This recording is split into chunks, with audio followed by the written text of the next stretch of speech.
The study of conspiracy leads directly to the study of covert operations and intelligence agencies. As one reads about the plots and intrigues of secret societies, one is quickly led to the topic of intelligence due to the fact that both have one central aspect in common: knowledge of secrets. Combined with this is the ability to hide that knowledge and rule men accordingly. And if you don't think the modern world is run by the military-industrial intelligence complex, you know nothing of the world. The result of this knowledge and secrecy is a modicum of power. The use of this type of power is thus utilized by governments in the form of psychological warfare. In older manuals around the time of World War II, the assumption is that psychological warfare is the use and application of propaganda against an enemy, together with such other operational measures of military, economic, or political nature as may be required to supplement propaganda. One in our day, these principles, borrowed from psychology, are combined with scientific precision and notions from Edward Bernays' theories of mass advertising, as well as mass media studies and social engineering, and has resulted in a world wherein we are daily adrift in a sea of psychological warfare. The privatization of intelligence is thus connected with the private corporate control of entities like the mainstream media and film, as well as a heavy dose of privatized influence and control of government from behind the scenes. By this I mean that Lockheed Martin, for example, can have a much greater influence over governmental policy and regulations than a senator. This is the reality of the present situation, regardless of anyone's feelings on the matter. However, simply explained, psychological warfare can be viewed as the art of persuasion of one's enemies. It would thus appeal to those skilled in philosophy, debate, rhetoric, and law. Since these are often the sectors from which intelligence workers are drawn, it then makes sense that the state and/or private interests would employ such individuals in those given areas, as well as others, for whatever intentions are deemed necessary. Given that our world is primarily image-driven, it is natural to find this influence permeating the mass media complex, which would include advertising, news, print, radio, television, plays, film, graphic novels, and so on. The old military psychological warfare tactics have thus been combined with the advertising and media propaganda studies to create a massive complex that, in my estimation, is well intertwined. Granted, even during World War II and prior to that, the news media and film were used for the purpose of propaganda, such as well-known examples showing Allied victories and Axis oppression, etc. Now, however, these tactics have been turned inward upon the populace, as the global superclass utilizes these techniques as control mechanisms upon the masses, with a vast cornucopia of eye candy, replete with political fiction and theater to dazzle the viewer into docility within the videodrome. The modern alienated man's life is lived, more than ever, as a surrogate, pixelated digital one. This centralization of human attention from several forms of media into one, the internet, has been a genius stroke of DARPA and the Pentagon, positing the idea that there is a close interconnection between the world of publishing, news, and film still sounds strange and ridiculous to the average man. However, as with most things in this genre of study, it is hidden in plain sight. As I have delved deeper into the world of intelligence studies and geopolitics, these facts become quickly apparent. And no matter how counterintuitive this sounds, this is precisely why the average man is scorned by those in the upper echelons.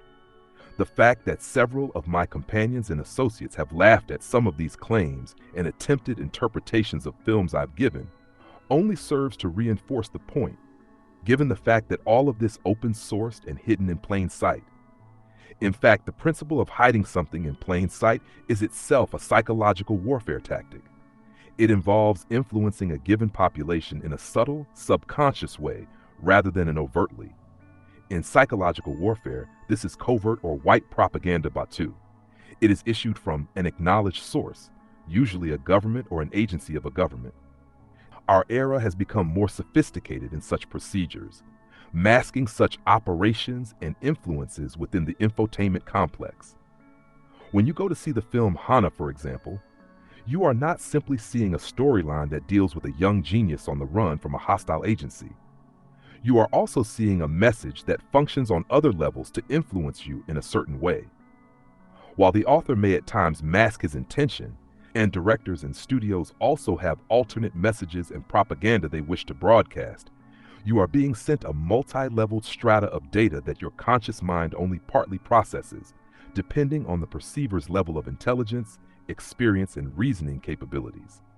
This is where hermeneutics, the science of interpretation, semiotics, the theory of signs, and a literary interpretation and criticism all coincide. However, as is often the case, accurately solving such puzzles tends to require much more. Perhaps Hannah is also including a message regarding transhumanism. If you are unaware of transhumanism, you would not catch this layer or level of the film.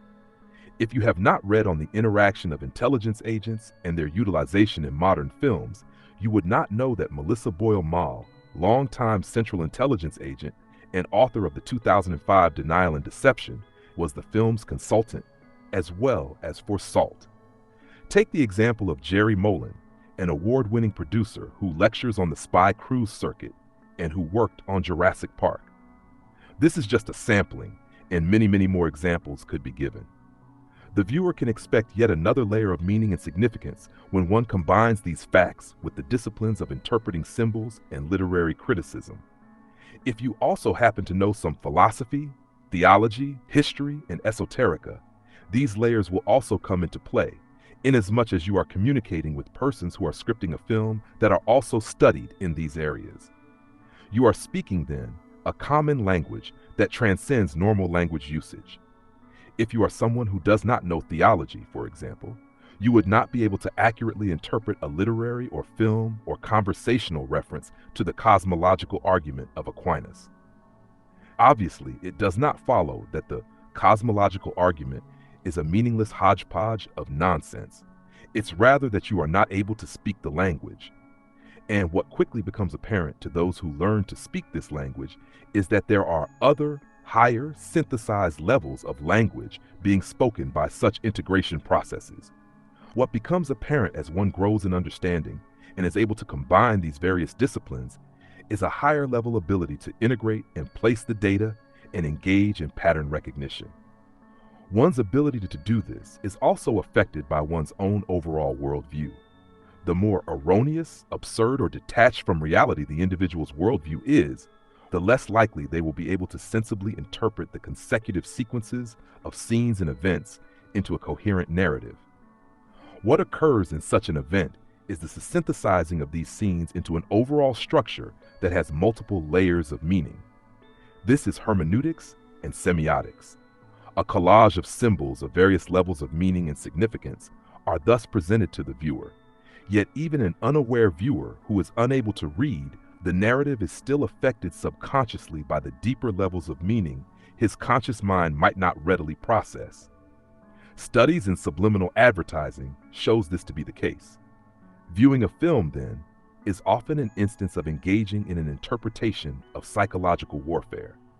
The warfare may not be with the intention of causing you to want to go to battle against some far-off army, but inasmuch as all psychological warfare is propaganda, so all conveying of meaning in any form is an instance of propaganda from a certain point of view. If you want to sell a product at your paint store, so you engage in an advertising propaganda and psychological warfare campaign with neighboring paint stores to convince the public that you have the rockin', awesomest paint ever. Hence the intersection with advertising. The male attempt to seduce a female is another great example of the same principles of psychological warfare. The alpha male senses his abilities and is able to exploit his skills to portray a certain kind of look and air. He must be fluent in the lingo and slang, what is trendy, pleasing to the eye and ear, and so on.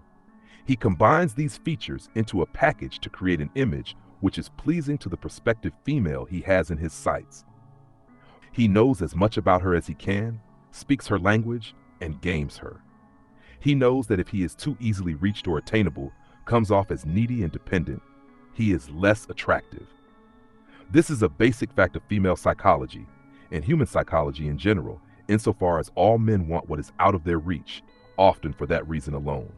Psychological warfare is a science that is all around us in modernity and operates in similar ways as other sciences and arts, But there is another interesting fact about our world that distinguishes it from other eras, and that is the dominance of fiction. Fiction bombards us daily. Fiction is more appealing to humans than reality or history because of its ability to appeal to men's deepest desires and fantasies. Men cannot have all the sex and adventures they would like, so the fictional Videodrome functions as the most powerful opiate ever known to man in terms of the addicted masses. The relevance of this for psychological warfare is that it views everything from a weaponizable perspective. The question here is not one of ethics, apart from the ethics of what some person or prospective influencee might have, nor the existential feelings elicited by these facts, but simply the use of these things as tools.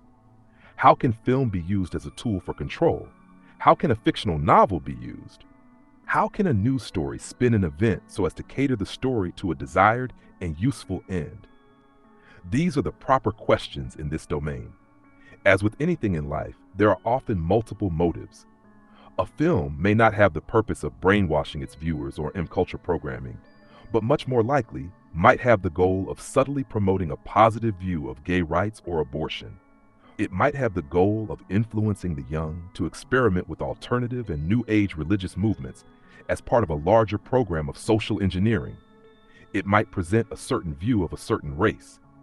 These are the kinds of trends and currents one wants to look for as one reads mass media. Indeed, the presuppositions I come from view the entire world as a book to be read. All is semiotics, because all is presented through as signs. Roland Barthes was correct about that much. However, while speaking of philosophers, it should be noted that Sartre and the deconstructionists were wrong. Existence is not prior to essence. The reader does not make all meaning. Meaning is prior to you, and is something to be decoded, if you will. It becomes clearer then what I do at this blog. Films and media are presented from a certain milieu, and the challenge becomes decoding it. Of course, this is not limited to film, but includes texts of any kind. It is not a pseudoscience of creating any kind of narrative one arbitrarily wants in this instance, but the narrative that is intended by those who made the film or wrote the book. There is, of course, the possibility of error, and like anything subject or language, learning it is a process.